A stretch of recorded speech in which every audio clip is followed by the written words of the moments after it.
चाहिए। ये अमेरिका कौन होता है हमारे मामले में बोलने के लिए? आप जेलेस्की का उदाहरण लीजिए ना।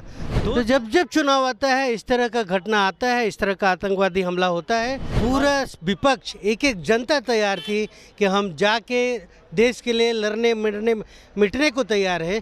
सेना जब तैयार है, लेकिन सरकार कुछ करना नहीं चाहती है। जैसे माननीय नीतीश कुमार जी करते हैं, 20 साल से सरकार उनके हाथ में है, भ्रष्टाचार से सरकार लिप्त है, लेकिन जब बात करिएगा तो बोलेंगे 2005 के पहले क्या होता। और फिर वो आतंकी कहाँ चले जाते हैं ना सरकार को पता चलता है। नमस्कार, मैं प्रेम, आप देख रहे हैं MK न्यूज़ इंडिया। देखिए, कांग्रेस की तरफ से एक बड़ा एक्स पर जो है पोस्ट किया गया है कि वो 4 आतंकी कहाँ हैं जिन्होंने मौत के घाट उतार दिए। पहलगाम में जिस तरह से पूछा गया था किस धर्म से हो, उन तमाम चीज़ों को लेते हुए कांग्रेस की तरफ से पोस्ट किया गया। उसके बाद जो है बीजेपी के नेता जो है, मंत्री, राजस्व सुधार मंत्री जो है, वो कहते हैं कि कांग्रेस आज भी वही गीत गा रही है जिस तरह से पूर्व में गाया था, और तमाम जो घटनाएं कांग्रेस में हुई उस पर भी गिनाते हुए नजर आ रहे हैं। हमारे साथ इंजीनियर हेमंत हैं। हेमंत जी, कैसे देखते हैं? अब तो आप ही के ऊपर गाज गिर जा रहा है, आप सवाल पूछते हैं तो आप ही के ऊपर गिर जाता है। देश का ये बड़ा दुर्भाग्य है कि बाहर के आतंकी आते हैं, हमला करते हैं और आराम से निकल जाते हैं। अब हम कुछ कार्रवाई तो कर नहीं पा रहे हैं, सवाल भी नहीं पूछ सकते हैं। एक कार्यकर्ता हो या जनता हो, वो सवाल भी नहीं पूछ सकता है। ये तो बड़ा दुर्भाग्य की बात है। सवाल सही है। 2014 के बाद से 16 में उरी हमला हुआ, बहुत बड़ा सेना पे हमला हुआ था। आपने उस समय भी बोला कि हमने स्ट्राइक किया। उसके बाद फिर 2019 में आपका पुलवामा हुआ। 300 केजी कहाँ से RDX आया अभी तक पता नहीं चला, लेकिन 300 केजी RDX था, ये वो खुलासा कर रहे हैं। फिर आपने स्ट्राइक किया, सर्जिकल स्ट्राइक किया। बावजूद उसके 2025 में जब आपके ऊपर फिर से आतंकी हमला होता है, 20 मिनट तक 4 आतंकी आते हैं और पूरे एरिया में घूम घूम कर हत्या करते हैं और फिर आंखों से ओझल हो जाते हैं। तो जब देश सुरक्षित हाथों में है, सरकार पूरी तरह सजग है, चौकीदार दिन रात जाग के सेवा कर रहे हैं, 24 घंटा में 18 घंटा वो सेवा करते हैं, और इस तरह का अगर हो जा रहा है तो सवाल तो उठेगा ही उठेगा। अब बड़ा दुर्भाग्य है कि बिहार के मंत्री भी जिस तरह की बातें वो कर रहे थे, तो वो वही मंत्री कर सकते हैं जिसके देश के नेता कहते हैं कि हम 10वीं के बाद मैट्रिक करेंगे, और उसके गृह मंत्री कहते हैं कि 12th के बाद हम 12वीं का परीक्षा देंगे बच्चे। तो वैसे मंत्री जो आज बयानबाजी कर रहे हैं, क्या बोल रहे हैं उनको खुद पता नहीं, उनसे आप क्या उम्मीद कर सकते हैं? तो ये दुर्भाग्य है देश का। पूरा विपक्ष, एक एक जनता तैयार थी कि हम जाके देश के लिए लड़ने मिटने को तैयार है। सेना जब तैयार है, लेकिन सरकार कुछ करना नहीं चाहती है। क्या लगता है कि जिस तरह से आप लोग एक सुर में थे और जिस तरह से घटना हुई तो बोला गया कि पहले देश उसके बाद राजनीति, तो अब कैसे तेवर बदल गए? ये तो कभी नहीं दिखा है भाजपा वाले का कि देश का वो सोचते हैं।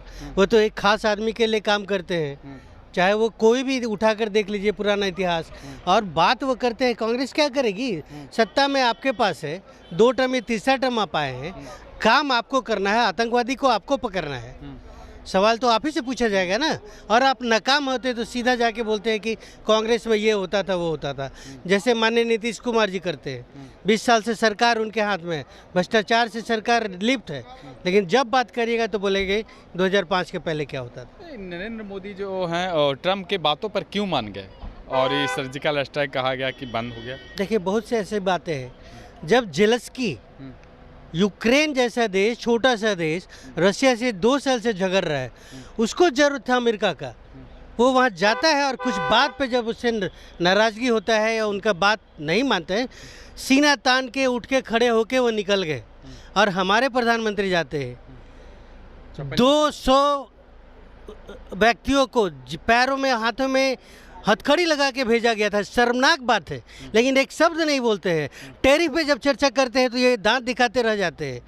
लोग बाद में कहते वो इंग्लिश समझ नहीं पाते। आपके पास ट्रांसलेटर है ना, क्यों नहीं समझ पाए? तो ये देश का दुर्भाग्य है। एक दौर था, 7 बेरा लगा दिया था अमेरिका, इंदिरा गांधी को बोला था, माननीय स्वर्गीय प्रधानमंत्री को, कि आप बंद करिए पाकिस्तान से युद्ध बंद करिए, वो बोली कि पहले हम जिस मकसद से आए हैं उसको सज़ा दे दें, और फिर वो अमेरिका गई, बात नहीं मानी उसका। लेकिन आज का दौर, माननीय प्रधानमंत्री जी पता नहीं और जो सत्ता में सरकार है वो किस मकसद से ये करवा रहा है। लोग पहले उनके लोग युद्ध के फ़ायदे गिना रहे थे और उसके बाद युद्ध नहीं होना चाहिए उसके घाटे गिनाने लगे। तो मुझे समझ में नहीं आता है ये क्या चल रहा है, किस तरह का रणनीति है, किस तरह वो देश चला रहे हैं और क्या चाहते हैं वो बस चुनाव को लेके। राहत इंदौरी साहब का शेर हमेशा याद रहता है कि सरहद पे तनाव है क्या, पता करो देश में चुनाव है क्या। तो जब जब चुनाव आता है, इस तरह का घटना आता है, इस तरह का आतंकवादी हमला होता है और फिर वो आतंकी कहाँ चले जाते हैं ना सरकार को पता चलता है और ना ही यहाँ जनता फिर उनसे सवाल कर देती है। सवाल करेगी तो आप सीधे बोल देंगे आप पाकिस्तान चले जाओ। जवाब तो उन्हीं को देना है। ये शायरी पर तो सच्चाई दिख रही है, क्योंकि इसी बार जो है 2025 में बिहार में विधानसभा चुनाव है और आखिरी महीने में, मई के आखिरी महीने में बिहार आ रहे हैं मोदी जी। तो अब उनका आप सोचिए, जब पहलगाम में हमला हुआ तो मोदी जी चुनावी सभा कर रहे थे बिहार में और यहाँ से पाकिस्तान को धमकी दे रहे थे, फिर आएंगे और फिर बड़ी बड़ी बातें करेंगे उसी तरह जिस तरह वो गारंटी देते हैं अपना बातों का जो कभी पूरा नहीं होता है, फिर आके यहाँ पे चर्चा करेंगे और जाएंगे। इनके अलावा उनका कोई काम नहीं है। सरकार के पीछे पूरा विपक्ष, एक एक जनता खड़ी थी कि जिस तरह वो आतंकी आते हैं, हमला करते हैं, आप मुंहतोड़ जवाब दो, पूरा जनता उनके साथ है। लेकिन वो क्या मकसद था उनका, ख़त्म कर दिए तुरंत लड़ाई। और फिर हिंदुस्तान पाकिस्तान की जो युद्ध था, वो विराम जो दिया गया अमेरिका के द्वारा, क्या आप संतुष्ट हैं? ऐसा होना चाहिए था या सही? ये अमेरिका कौन होता है हमारे मामले में बोलने के लिए? आप जेलेंस्की का उदाहरण लीजिए ना, 2 साल से युद्ध में लगा हुआ है, उसको सख्त ज़रूरत था अमेरिका का, लेकिन अपने शर्तों पे नहीं माना। वो 56 इंच का छोड़ दीजिए, जब वो पूछ नहीं पाए कि हमारे आदमियों को आप बेरियों में जकड़ कर क्यों लाए, 56 इंच तो अब छोड़ दीजिए, वो बातें करना बस जुमले हैं, उसके अलावा कुछ नहीं है। कुछ नहीं हो पा रहा है। देश का जो हाल है, 80 करोड़ जनता को 5 किलो अनाज दे के वो खुश हो रहे हैं, सीना चौड़ा कर रहे हैं, हर एक जगह पे पीछे आ गए हैं हम लोग, लेकिन उसका चर्चा नहीं होगा। जैसे ही कुछ ऐसा मुद्दा आएगा, आप नया नया शगुफा छोड़ देंगे, जनता को उसी में उलझा के रखेंगे।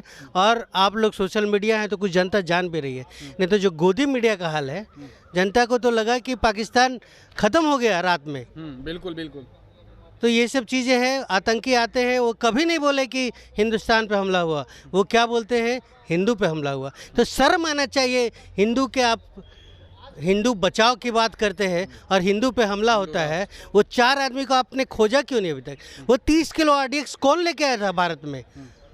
कोई जवाब है आपके पास? जवाब नहीं रहेगा, सीधे आप बोल देंगे पाकिस्तान जाओ। धन्यवाद। तो इन्होंने तमाम सवालों को जवाब देते हुए क्या कुछ कहा आपने सुना। फिलहाल इस खबर में इतना ही, देखते रहें मीडिया। धन्यवाद।